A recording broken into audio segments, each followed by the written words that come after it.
Ou seja, comportamento tem que estar previsto num tipo penal, tipo homicídio, furto. Eu tenho que ter uma conduta ilícita. Ele não pode ter praticado o fato em estado de necessidade, em legítima defesa, em estrito cumprimento do dever legal e no exercício regular do direito. Tá? Então, o Estado, através da pena, pune uma pessoa que praticou uma infração penal. Penas privativas de liberdade estão previstas no artigo 33 seguinte do Código Penal. Então, aí eu tenho previstas e abstratos nos respectivos tipos penais devem ser aplicadas diretamente. Então, a pena privativa de liberdade no homicídio simples, né? Eu tenho lá a pena dele, tá? X até X. Pena do homicídio qualificado, pena de reclusão de 12 a 30 anos. Pena do furto simples, reclusão de 1 a 4 anos e multa. Pena do furto qualificado, reclusão de 2 a 8 anos e multa.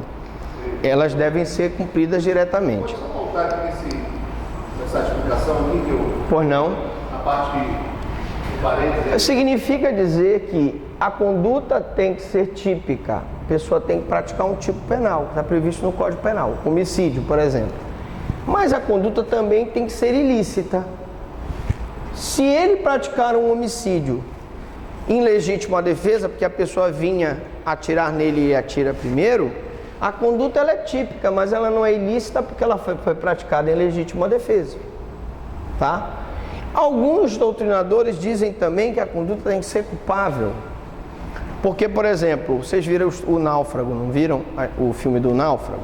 Se a mulher ficou pensando que ele tinha morrido, no final do filme, depois de muito ficar beijando a bola lá na ilha, ele volta para casa e encontra a mulher com outro. A mulher já tinha se casado com outro. Ela é bígama, porque ela se casou com outro? Não. Porque ela pensou que o cara tinha morrido. Então eu não tenho culpabilidade, eu não tenho reprovabilidade da conduta dela.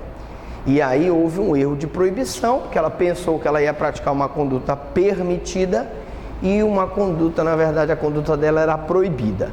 Mas eu vou explicar mais essa situação aqui, nós vamos explicar na aula de ilicitude, que nós vamos ter com vocês, e também nós vamos ter uma aula de culpabilidade. Vou explicar o que é conduta típica quando nós falarmos de teoria geral do crime. Então, tudo está previsto nesse nosso curso de penal. Eu queria fazer uma pergunta, não sei se está relacionado com o tema sobre o responder de gravíssimo. Com relação a essa morte presumida, né? Por exemplo, se foi... Morte presumida, sim. No caso, ela se casou com outro, presumiu-se que ele tivesse morrido. Sim. Qual é o prazo que o Estado tem para... Nós temos aí a sucessão provisória 10 anos e a sucessão definitiva 20 anos, né? Seria o tempo que ela, no caso dele, teoricamente, teria que esperar. Teria que esperar para que pudesse... Tudo ok, exatamente. Tá? Bom, devem ser aplicadas, então, diretamente essas penas. Aí vamos falar dos tipos. Reclusão. Cumprimento da pena em regime fechado, semiaberto ou aberto. Um aluno me perguntou ontem, professor, qual a diferença entre reclusão e detenção? Na verdade, não existe uma diferença ontológica entre as duas. É porque, basicamente, a reclusão, ela tem um plus a mais que a detenção. Ou seja, a pessoa pode cumprir a pena na reclusão no regime fechado. E normalmente eu não tenho detenção no regime fechado. Então eu não tenho detenção numa penitenciária de segurança máxima. Não existe. Pelo menos que me conste, não. Essa é a diferença. Porque em linhas gerais, gente, elas são a mesma coisa. Só que a reclusão é cumprida em regime fechado, né? Penas acima de 8 anos.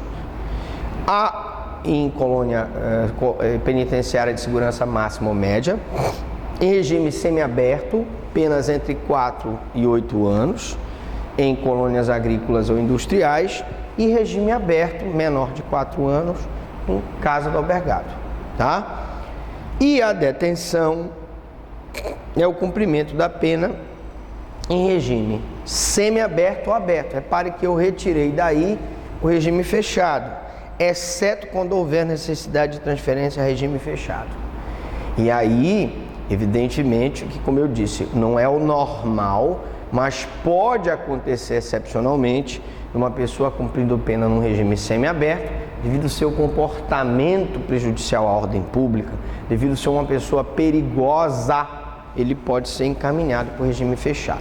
Mas ressalto que é uma exceção, tá? Na minha vida de promotor, eu inclusive já respondi pela execução penal, nós não tivemos ainda, vamos dizer assim, essa situação de ter um preso em regime semiaberto e aberto, colocado para um regime fechado. Lógico que você vai dizer, professor, mas é evidente que o preso disfarça, né? Ele vai disfarçando, vai dizendo que está com bom comportamento, que ele quer a liberdade. Bem verdade que isso acontece, mas no meu caso nunca tive. Bom, a prisão simples. Professor Franklin, qual é a diferença entre reclusão, detenção e prisão simples? É porque, gente, a prisão simples é uma prisão especificamente aplicada para as penas, para as sanções previstas na Lei de Contravenção Penal.